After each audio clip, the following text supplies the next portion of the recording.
Hi hello welcome to our YouTube channel.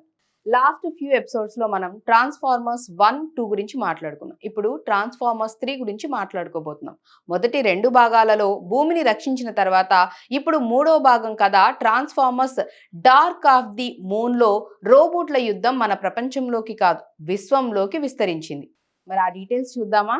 కథ ఎక్కడ మొదలవుతుందంటే 1960ల చివరిలో చంద్రుడిపై ఒక గ్రహాంతర నౌక కూలిపోయినప్పుడు దాన్ని పరిశోధించడానికి అమెరికన్ ప్రభుత్వం అపోలో 11 మిషన్ ను ఉపయోగించిందన్న చారిత్రక రహస్యాన్ని వెల్లడిస్తుంది. ఆ నౌక పేరే ది ఆర్క్. ది ఆర్క్ లోపల ఆటోబోట్స్ యొక్క పౌరాణిక నాయకుడు మరియు ఆప్టిమస్ ప్రైమ్ యొక్క గురువు అయిన సెంటినెల్ ప్రైమ్ మరియు ఆయనతో పాటు కీలకమైన సాంకేతికత పిల్లర్స్ అనే అంతరిక్ష వంతెన భాగాలు ఉన్నాయి. ఈ పిల్లర్స్ ను ఉపయోగించి ఒక గ్రహం నుండి మరొక గ్రహానికి వస్తువులను, సైన్యాన్ని తక్కువ సమయంలో రవాణా చేయవచ్చు.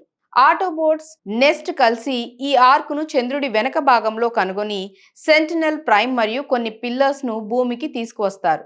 ఆప్టిమస్ ప్రైమ్ తన గురువును మ్యాట్రిక్స్ ఆఫ్ ది లీడర్షిప్ ను ఉపయోగించి తిరిగి బతికిస్తాడు. ఇదిలా ఉండగా సామ్ విట్వికి కాలేజీ పూర్తి చేసి ఉద్యోగం దొరకక ఇబ్బంది పడుతూ తన కొత్త ప్రేయసి కార్లీతో కలిసి జీవిస్తూ ఉంటాడు. ఇక ఈ రోబోట్ల యుద్ధం నుంచి దూరంగా ఉండాలని ప్రయత్నించిన సెంటినెల్ ప్రైమ్ రాక మరియు కొన్ని డిస్పెక్టికాన్ల కార్యకలాపాల ద్వారా సామ్ మళ్లీ రహస్యాలను ఛేదించే పనిలో పడతాడు.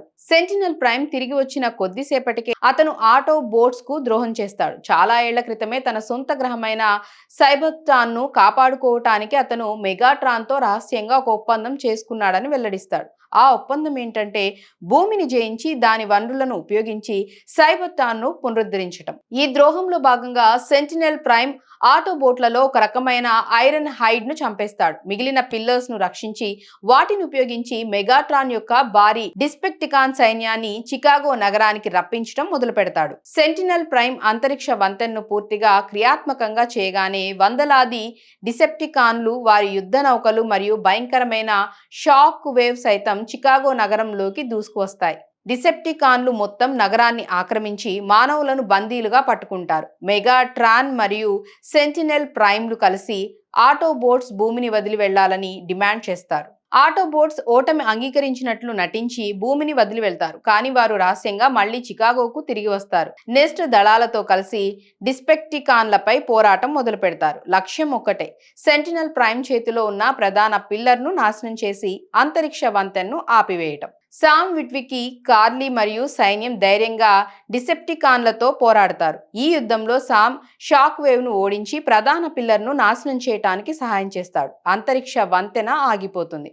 సైబర్ట్రాన్ భూమిపైకి రవాణా కావటం ఆగిపోతుంది. అంతిమంగా ఆప్టిమస్ ప్రైమ్ మరియు సెంటినెల్ ప్రైమ్ల మధ్య భయంకరమైన పోరాటం జరుగుతుంది. ఆప్టిమస్ పై చేయి సాధిస్తాడు. అప్పుడు మెగాట్రాన్ ఆప్టిమస్ ను పక్కకు నెట్టి సెంటినెల్ ప్రైమ్ ను గాయపరుస్తాడు. ఎందుకంటే సెంటినెల్ ప్రైమ్ ఆధిపత్యాన్ని మెగాట్రాన్ అంగీకరించలేకపోయాడు కాబట్టి. చివరికి ఆప్టిమస్ ప్రైమ్ బలహీనపడిన మెగాట్రాన్ ను చంపేస్తాడు. ఆ తర్వాత సెంటినెల్ ప్రైమ్ ని కూడా క్షమించకుండా అతని ద్రోహం కారణంగా చంపేస్తాడు.